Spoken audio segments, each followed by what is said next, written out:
So let's continue looking at these nested selection statements because these are really where we are going to make our bread and butter. It is hardly usual that there is only if and else, right? Where you only have two conditions. If you are living, else you are dead. That is where you have two conditions, right? There's nothing in between. There's no, zombie or Dracula states in between there. So we definitely have multiple selections that we are going to have to deal with for the most part. And those multiple selections are going to be represented for the most part as linear or non-linear if statements. So let's do this. Let's examine a program where the user will enter a month of the year, whatever month it is that they were born in. So this is to find what birthstone they have. So the program will tell you what the birthstone for that month is. Now, what I'm going to do is to show you what the output of that particular program would be. So rather than taking time to type our way through this, what we'll actually do is look at the result of typing our way through this.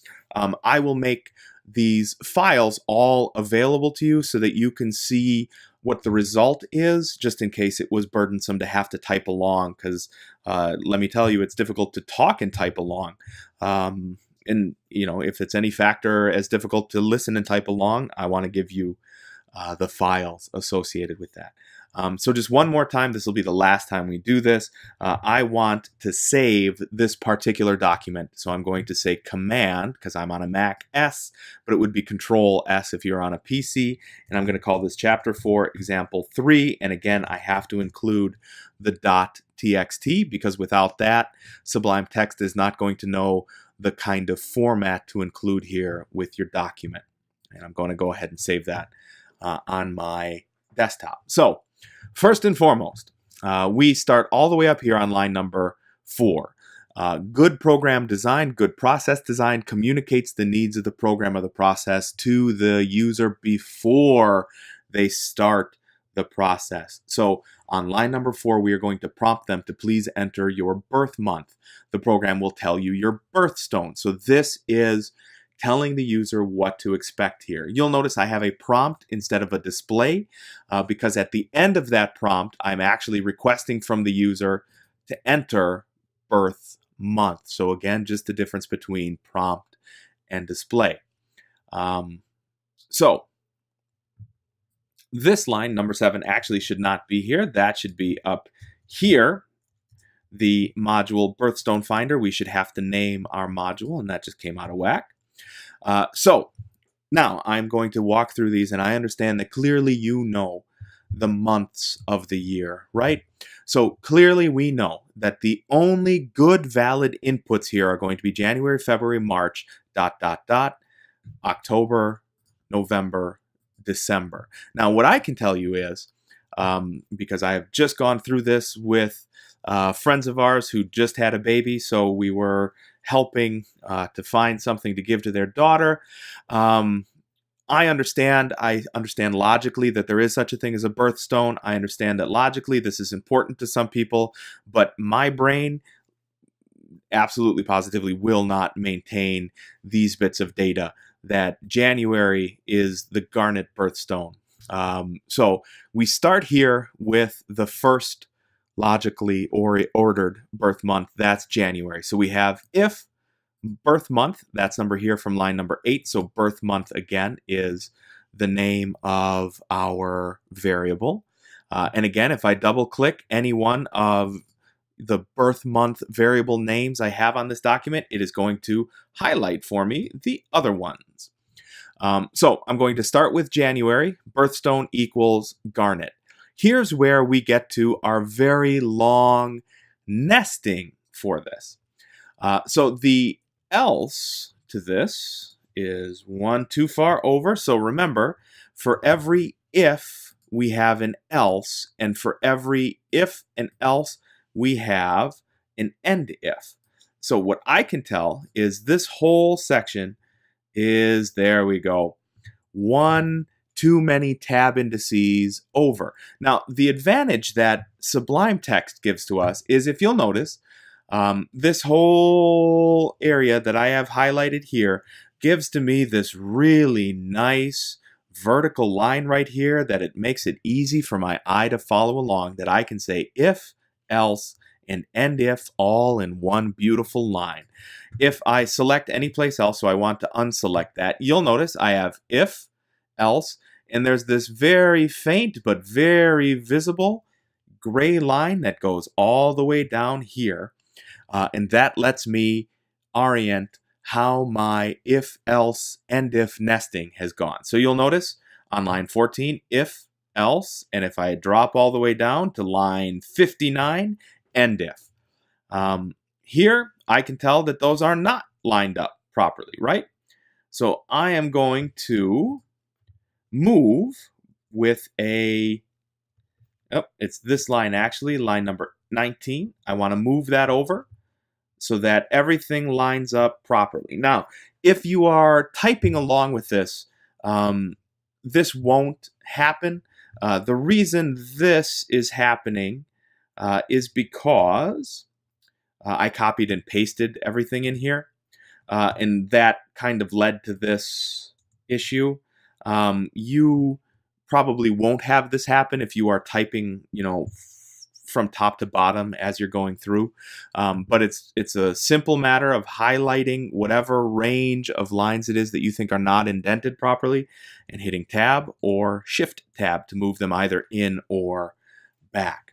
So working our way down the logic here, we have to include all of the months of the year because we cannot assume that the next developer in the chain wants to go through, like I did not want to have to go through and figure out what the birthstone is for February, the birthstone is for March, the birthstone is for April. April really gets the long end of the stick here because they get diamonds.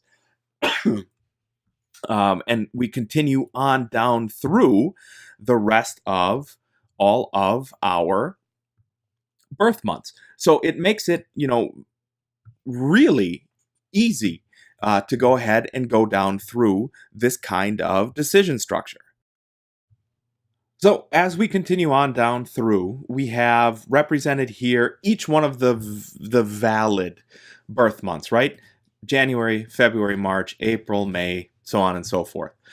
You'll notice that once we've come down through here to December, if birth month equals December, then birthstone equals turquoise. And we have this last else.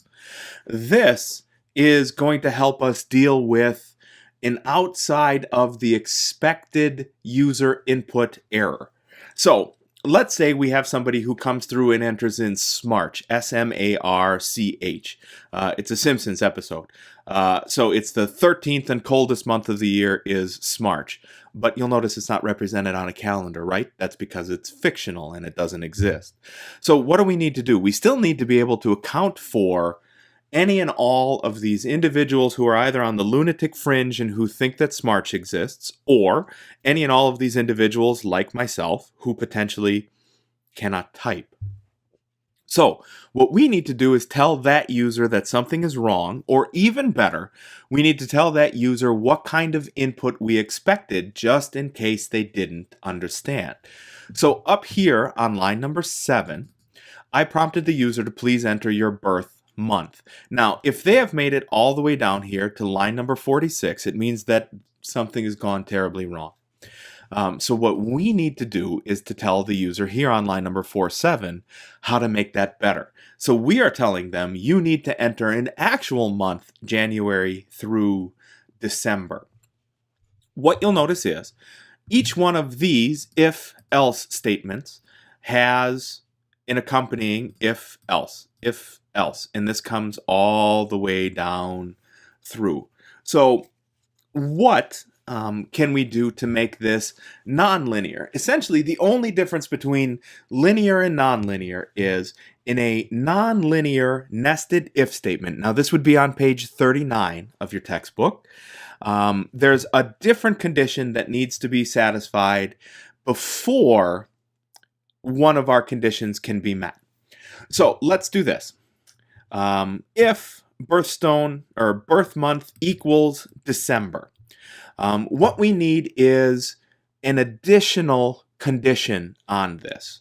So we're going to build another condition on this. So I am right here on line 44. I just want to get rid of this one. If birth month equals December, let's say, and we will include another condition, and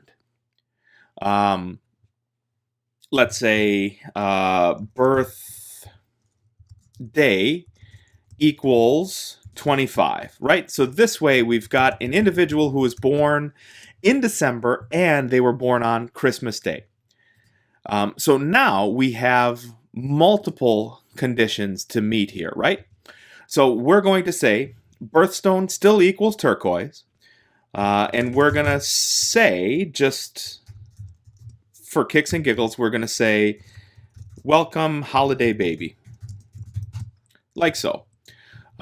So now we've got that in there. So we have only now accounted for people who are born on Christmas Day and were born in December. So what we need is another else statement. So the way we would account for this is we would have an else if here, and we would say birthstone equals turquoise, because these are people who are born on, or born in rather, December, but who are not. Let me get rid of some of these extra tabs. So this is for people who are born in December, but not born on Christmas Day. And this is for people who did not enter December, who were not born on Christmas, who did not enter any regular good month. So they put Smarch in for their birth date, and they ended up down here.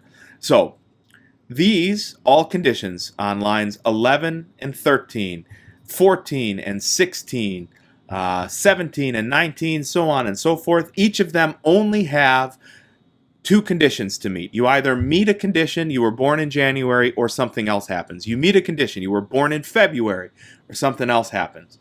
Down here in December, if you meet a condition and it was Christmas Day, one thing happens.